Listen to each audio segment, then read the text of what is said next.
దీనికి కావాల్సిన పదార్థాలు: కొబ్బరి ఒక చిప్ప తీసుకొని ఇట్లా కోసి పెట్టాలి, బెల్లము తగినంత కొద్దిగంత తీసి పెట్టాలి, 3 ఇలాచీలు,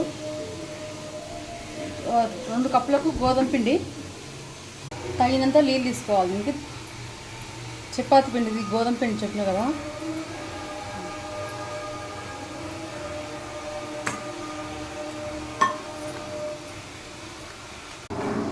కొద్దిగా దాని పైన నూనె తీసుకోవాలి. అంత మెత్తగా ఉండొద్దు, అంత గట్టిగా ఉండొద్దు, మంచిగా ఉండాలి మెత్తగా. అది ఒక 5 నిమిషాలు నానబెట్టాలి. దీన్ని ఇప్పుడు వేస్తున్నా ఇంకా కొబ్బరి వేయాలి. కొబ్బరి వేసిన తర్వాత తగినంత కొద్ది నీళ్ళు వేయాలి, కొద్దిగా అంతా పోసుకుంటాం. ఇది కొద్దిగా బెల్లం కరగాలి అంతే.